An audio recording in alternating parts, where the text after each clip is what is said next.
일주일에 섹터 하나씩을 정복합니다. 와이즈클럽. 고정 댓글을 타고 오세요. 근데 이거 2분의 1이라는 책이 사실 인생의 후반전을 네. 준비하는 맞이하는 철학과 네. 같은 책이기도 한데 근본적으로 이런 물음을 또 가질 수도 있을 것 같아요. 굳이 인생의 전반전하고 후반전을 좀 달리 살아야 되느냐, 네. 마음가짐도 좀 바꿔야 되겠느냐라는 근본적인 질문을 또 하실 수 있잖아요. 네, 맞습니다. 그러니까 이제 전반전을 살았는데, 근데 대부분의 사람들을 가만히 보면, 네. 여기서 전반전, 후반전은 이제 상대적 개념이거든요. 예를 들면 제가 50살이면 50살이 전반전이면 51세부터 후반전. 우리 이대호 대표님은 예를 들면 40살이면 40살이 전반전, 41살부터 이제 후반전. 그럼 80살 살았으면 이제 80살이 전반전, 160살까지 사는 거는 후반전. 그러니까 일사수가 있다면. 나이의 그 상대적 개념이라서. 그래서 아. 이제 전반전을 살았는데 와, 나 정말 원 없이 살았어. 하나 후회할 것도 없어. 네. 야, 나는 인생 최고의 인생을 살았다. 이런 사람이 과연 몇 명이나 될까요? 거의 없죠. 거의 없잖아요. 네. 그러니까 어차피 전반전을 살았을 때 내가 의도했고 계획했던 거, 생각했던 걸 그대로 100% 다 풀리면 저는 인생이 별로 재미없다고 생각하거든요. 오히려 생각대로 잘 안 풀린 거. 사람은 언제 생각을 하냐면 생각대로 안 풀릴 때 생각을 시작하거든요. 생각대로 쫙 풀려나가면 사람은 생각하지 않습니다. 그러네요. 다 네. 자기가 잘나서 그렇죠. 잘 되는 줄 네. 알고. 뭔가 이렇게 예상치 못했던 일이 발생하면 그때부터 이제 정상적인 방법으로 생각하지 않고 이전과 다르게 생각을 하기 시작하거든요.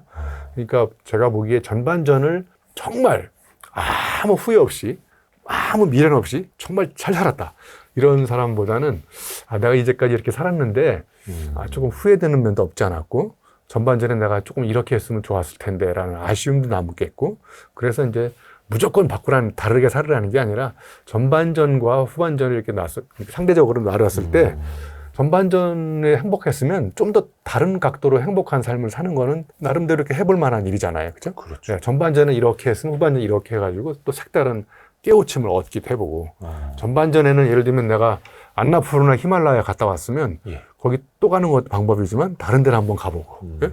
이런 식으로 이제 뭔가 낯선 환경과 마주침의 기회를 자꾸 바꿀수록 우리가 전반전에 경험하지 못했던 색다른 깨달음도 제 몸에 이렇게 다가오기도 하고 그런 면에서 저는 이제 후반전이 반전이다 뭐 이런 컨셉을 만든 거죠. 후반전이 언제 시작하느냐는 사람마다 다를 수 사람마다 있고 다를 수 있고 예. 또 후반전에 또 쪼개면 또 그 후반전이 또 있을 수도 있겠고 또 있을 수 있고 예. 예. 어떻게 또 의미를 두느냐에 네, 따라서 맞습니다. 네. 멋지십니다. 네. 또 하나가 저도 무릎을 탁 쳤는데 답안지가 아니라 편지지를 준비해야 된다. 네. 어떤 의미입니까? 보통 이제 우리가 답안지에는 정답을 쓰잖아요. 네. 예, 정답은 내가 정하는 건가요? 다른 사람이 정하는 건가요? 정답은 정해져 있는 거죠? 정해져 네. 있잖아요. 그러니까 내가 정한 게라기보다 다른 사람이 문제에 대해서 정답을 찾아서 그 사람이 원하는 정답을 써야 되잖아요. 네. 정답은 여러 개일까요? 한 개일까요? 그 출제자 마음이지만 예, 출제자에 따라서 예, 하나가 있겠죠. 하나 정도 네. 되잖아요. 그죠? 근데 우리가 살아가면서 인생을 살 때 우리 이대호 대표님도 경험을 해보셨겠지만 어떤 문제 상황에서 답이 딱 하나만 있는 경우가 있을 수도 있지만 답이 사람마다 다 다르게 너한테는 정답이지만 나한테는 정답이 아닐 수 있는 이런 그렇죠. 상황이 되게 많잖아요. 네. 그러니까 이제 답안지에는 누군가가 원하는 내가 원하는 게 아니라 누군가 원하는 정답을 하나만 쓰면 되는데 편지지 인생은 뭐냐면 이제 해답을 쓰는 거예요. 해답은 내가 해석하기 나름인 거예요. 내가 해석하기 나름인 거니까 사람마다 정답이 다 다른 거죠. 그러니까 네. 정답이 여러 개가 있을 수 있는 게 해답인 거죠.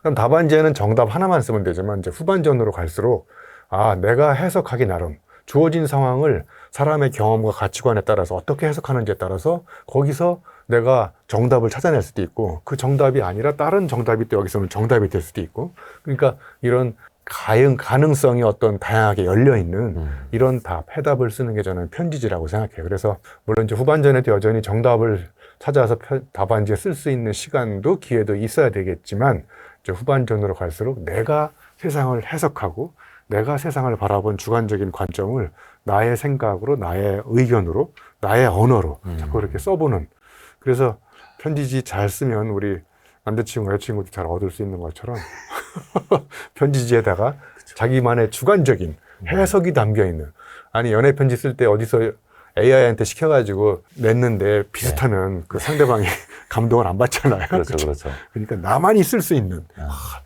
맞아. 이거는 이 친구가 겪어보면서 여러 에피소드나 이런 실패담을 통해서 얻었던 나름대로의 주관적인 결론을 자기 언어로 쓴 거야. 이렇게 하면은 훨씬 더 사람한테 어필할 수 있고 감동을 줄 수 있잖아요. 그러네요. 네. 남에게 맞춰가는 답안지 같은 인생이 아니라 네. 내 인생의 해답을 찾아가는 편지지 같은 인생. 네, 맞습니다. 그러니까 정답은 또 다른 각도로 얘기하면 진리예요, 진리. 진리. 시공간을 초월해가지고 언제나 정답인 것, 진리. 그렇죠. 근데 우리가 이런 얘기 하잖아요. 일리 있는 이야기다. 어. 일리가 있네? 그 일리라는 얘기는 말 그대로 여기서는 일리인데 저쪽에 가서는 무리가 되는 거예요. 어. 그런데 진리는 보편적이거든요. 어떤 상황에서인지가 아니라 항상 진리야.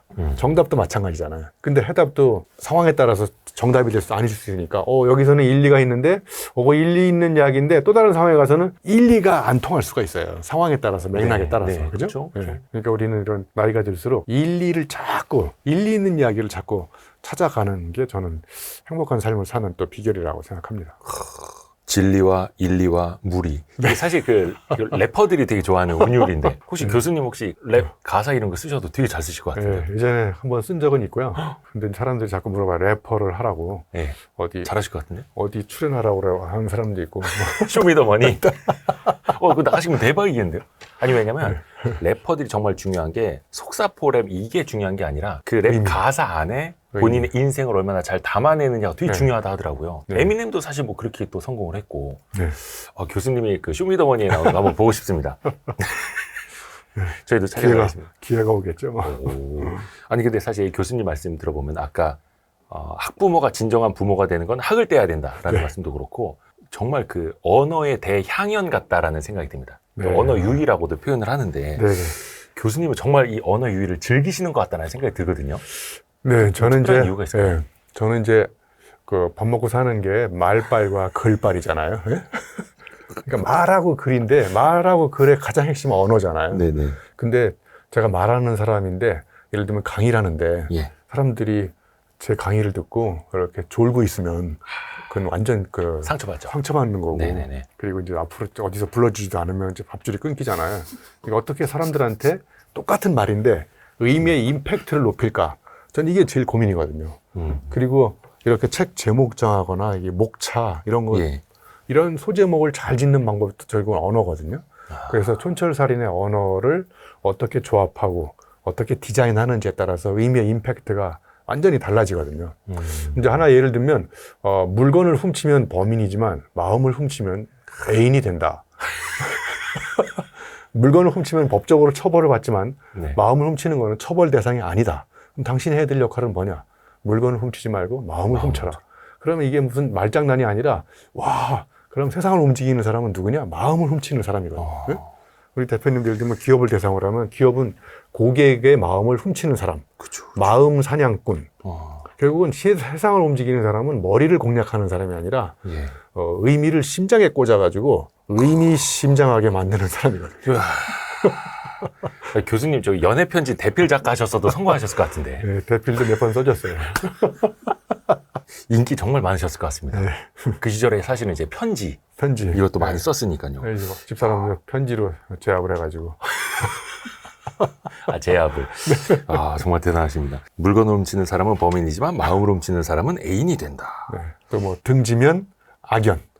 등지면 악연. 등 대면 인연. 와. 그러니까 등 지지 말고 등 대고 살자. 혹시 그런 거 특허 내셨습니까? 아니야, 특허 안 내고요. 그냥 좀 써먹기. 네, 막 써먹으세요. 괜찮습니다. 네.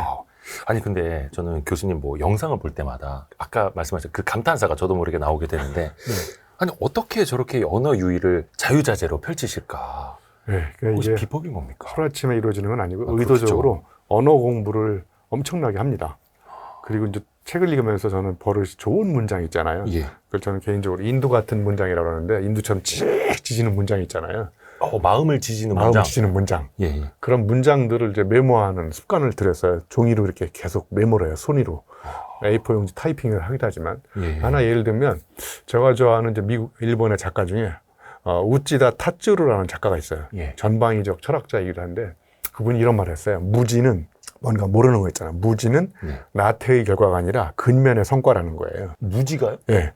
그러니까 내가 이렇게 모르게 된 거는 게을러가 이렇게 모르게 된 게 아니라 맨날 모르려고 노력을 했다는 거야. 이걸 내가 알지 말아야 되지.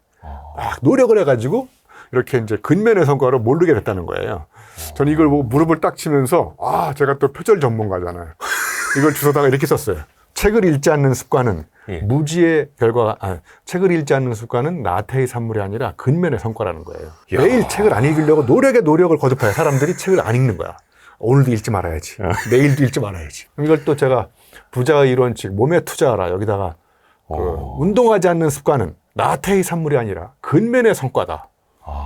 운동을 안 하려고 매일 아침에 운동 안 해도 되는 10가지 이유를 생각해서 운동을 하지 말아야지. 계속 노력을 해가지고 대부분의 사람들 운동 안 해.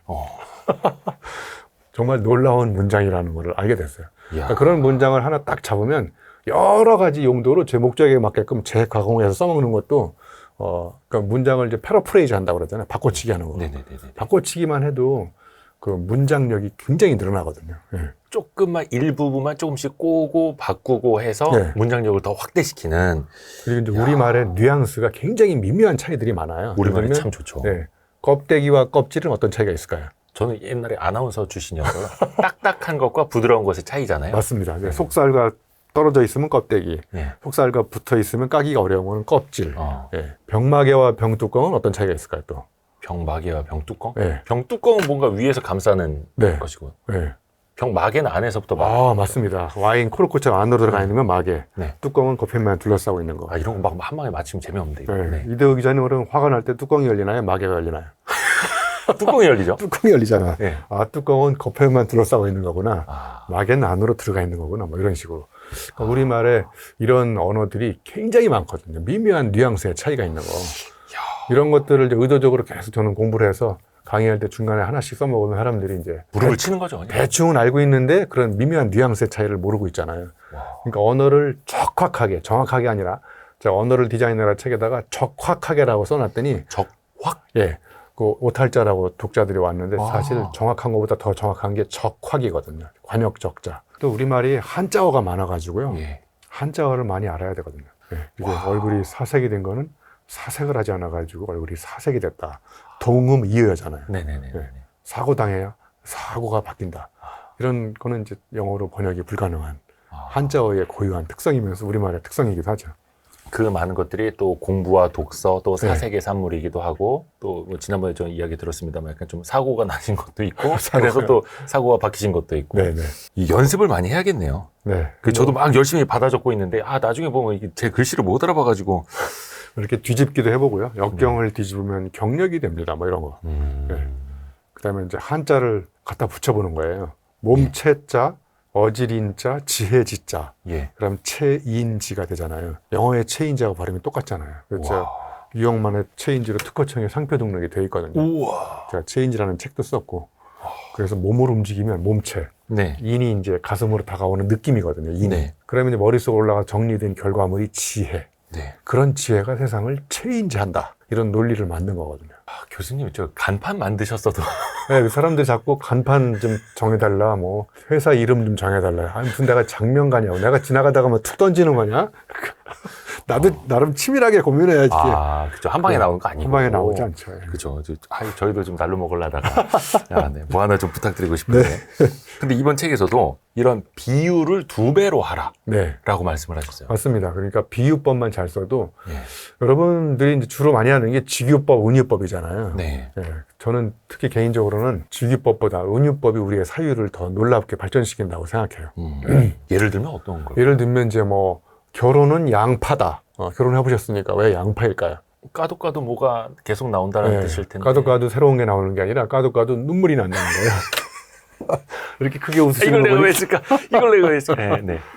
이거 보면 안 되는데. 네. 네, 그러면 이제 양파를 까다 눈물 나본 경험이 있잖아요. 예를 들면. 네. 그다음에 이제 결혼해서 눈물 나본 경험이 있잖아요.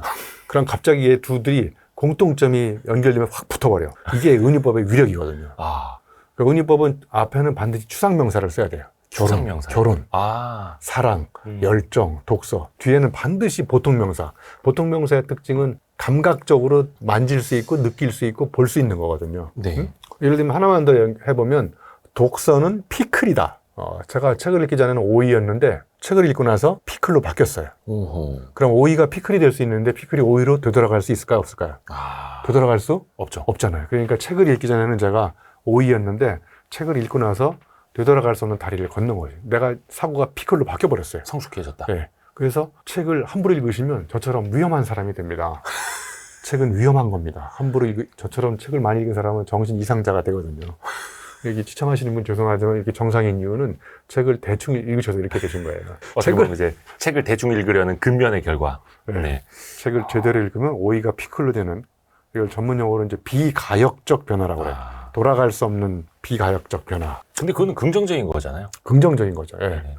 그러니까 이런 은유법만 잘 써도, 예를 들면 내가 결혼 전문가가 아닌데 누가 결혼에 대해 특강을 해달래. 그러면 저는 이제 결혼에 대한 은유법을 이제 좀 시간 가지고 한 20개 정도 개발해. 네. 하나당 3분씩 하면 60분이잖아요. 예. 뭐 결혼은 로또다. 왜 그럴까요? 로또. 그 요즘 어르신들 많이 그 표현 네. 쓰시던데. 네, 맞는 경우가 거의 없다잖아요. 서로 안 맞는다고. 안 맞는다. 네. 그럼 사람들이 막 웃잖아. 아, 맞아. 나 결혼해서 안 맞아, 지금. 이렇게 웃는다는 얘기는 직접 겪어본 거예요. 그러니까 은유법의 특징은 추상명사, 보통명사 두 가지 다 경험해 본 사람들이 맞아. 이렇게 탁 느끼면 되는 거거든요. 그래서 은유를 개발하면 이제 두 단어 사이의 경계가 무너집니다. 예를 들면 오이와 피클, 결혼과 양파. 상호 의미가 침투되고 경계가 무너지면서 그 사이에서 이제 막 놀라운 사유가 자라기 시작해요. 그래서 은유만 잘 써도 은유는 사유를 놀랍게, 또 상처받은 사유를 치유하기도 하고, 은유가요. 그러니까 은유법을 바꾸면 내 인생이 바뀌는 거예요. 예를 들면 결혼은 무덤이다. 그러면 이 사람은 결혼해가지고 무덤으로 들어가서 이제 비참한 생활을 하는 거잖아요. 네네네. 그럼 내 결혼 생활을 바꾸려면 뒤에 있는 보통 명사를 바꿔야 되는 거예요. 결혼은 로또다. 여기서 이제 부정적으로 쓰지 말고 긍정적으로. 야, 한 번 잘 터지면 우리 결혼도 어마어마하게 행복해지는 그런 희망이 싹이 틀 거야. 그런 식으로. 그래서 이제 은유가 내 생각을 지배하고, 예. 생각만 지배하는 게 아니라요, 행동까지 지배합니다. 그러니까 행동까지 지배한다. 네. 그래서 이제 남의 은유를 쓰는 사람들은 남의 사유에 종속돼가지고 남의 집에 새들어 사는 거하고 똑같은 거예요. 그러니까 내 사유를 독특하게 발전시키려면 그 누구도 쓰지 않는 나만의 은유법을 자꾸 개발하시면, 와, 사람들이 저 사람 정말 사유가 참신하다. 그러면서도 재미있다. 이런 이야기를 할 수 있는 거죠. 네. 뭔가 삶이 되게 풍부해지겠네요. 언어만 풍부해지는 게 아니라 삶이 네. 풍부해지는. 네. 그러니까 우리 주변에 잘 보세요. 이렇게 말을 잘하거나 글을 잘 쓰는 사람들의 공통적인 특징 중에 하나가 은유법을 적재적소에 잘 쓰십니다. 그러네요. 저는 교회는 안 다니지만 우리 예수님도 은유법의 대가라고 하시더라고요. 예수님이요? 비유법의 대가. 뭐라고 하셨을까요? 제가 글쎄요. 그쪽을 잘 몰라가지고. 네. 저는 교회를 안 다니서 잘 모르겠습니다. 교수님도 모르시는 게 있군요. 네, 네. 다행입니다. 네. 저와 공통점을 찾았습니다. 네. 근데 이제 사실은 사람들이 비유를 많이 해야 인생이 풍부해지는데 비유보다는 사실 비교를 더 많이 하는 것 같아요. 네. 특히 저희가 좀 이제 경제, 재테크 이런 거 이제 좀 콘텐츠 많이 싣다 보니까 사람들이 항상 남과 더 많이 비교하고, 재산도 그렇고 물질적으로 그렇고 심지어 이제 주식 올라가는 등락률만 놓고 봐도 그렇고. 근데 누구나 비교를 많이 할수록 인생이 비참해진다라는 것 정도는 아는데, 오히려 교수님은 비교가 오히려 필요한 방식도 있다고 말씀을 하시네요. 네. 그러니까 비교를 어디다가 하느냐에 따라서 차이가 있는 건데요. 어디다 하느냐? 보통 우리가 비교를 할 때는 밖에 있는 남과 비교하거든요. 거의 다 그렇죠. 네. 그래서 제가 이제 예전에 책을 하나 썼을 때도 전보다 잘해라. 남보다 잘하려고 하지 말고 전보다 잘해라. 그 비교 대상이 어제의 나와 비교하는 거예요. 어제 내가 이렇게 살았는데 오늘 이렇게 살고 있어. 그럼 어제하고 나하고 비교해 봤을 때 뭐가 지금 달라지고 있는 건지. something 뭔가 디퍼런트 해야 되는데 네. 뭐 비교해 봤을 때 별로 달라진 게 없잖아요. 네. 근데 여기서 중요한 차이는 남하고 비교하면 비교할수록 내 색깔이 점점 없어지기 시작해요. 그러니까 이렇게 생각하면 되거든요. 색다르게 살면 저절로 남달라지는데 남다르게 살다가 내 색깔이 없어지기 시작해요. 내 색깔을 결국은 잃게 된다. 그러니까 비교한다는 것 자체가 사실은 이제 남을 의식하면서. 그렇죠. 가는 남을 거니까요. 의식하는 거고, 남과 비교를 하면 이제 굉장히 비참해지지만 어제의 나와 비교를 하면 계속할수록 우리는 이제 비전을 품게 되고 비약할 수 있는 그런 기반이 생길 수 있어요. 성장하는 거죠. 성장할 수 있는 거고. 자꾸 이제 바깥에 잣대에 비추어서 나를 재단하는 게 아니라 어제의 나하고 비교해 봤을 때 나는 뭐가 달라지고 있는지, 요게 달라지고 있구나, 요게 잘 안 됐네, 그럼 요건 이렇게 해야 되겠네, 이런 식으로 뭔가 도약의 포인트를 자꾸 마련하는데, 비교를 할수록 이제 예를 들면요, 토끼하고 참새가 동물학교에 입학을 했어요. 네. 그래서 첫날 교과목은 수영학이에요. 그러면 수영은 이제 오리가 잘하잖아요. 네. 그러면 수영을 배울 때 토끼는 엄청 스트레스를 받겠죠. 그렇죠. 토끼 엄마를 보다 못해가지고 오리하고 비교를 해서 토끼를 야단치는 거야. 야, 너는 맞아 오리처럼 수영도 못하냐. 그래서 이제 토끼 엄마가 토끼를 데리고 수영학원을 막 다니는 거예요. 토끼가 수영 배우다가 죽을 뻔했잖아요. 그거 안 돼가지고 괌으로 특수 과외 받으러 갔다 왔는데 거기도 수영을 못해가지고 죽을 뻔했는데 갔다 왔는데 언덕 올라가는 눈 오는 날 네. 언덕 올라가는 교과목이 생긴 거예요. 토끼가 엄청 신나겠죠. 기가 막히게 올라겠죠. 근데 그 배울 때 누가 또 스트레스 받을까요, 그러면? 오리. 오리가 이제 또 오리 엄마가 또 토끼하고 비교를 하는 거야. 그래서 야, 옆집에 토끼는 저렇게 날아다니는데 너는 바보 아니냐고. 그래서 이번에는 오리를 데리고 겨울방학 때 알래스카로 빙벽 타기 훈련 갔다 왔어요. 거기서 오리 빙벽 타기 훈련 배우다가 물갈퀴 찢어지고 동상 걸리고 관절염 걸려가지고 죽을 뻔했어요. 누구 때문에 그러냐면 학부모 때문에. 학을 떼야 되는데. 그러니까 이렇게 자연에 있는 모든 생명체는요, 절대로 남하고 비교하지 않습니다.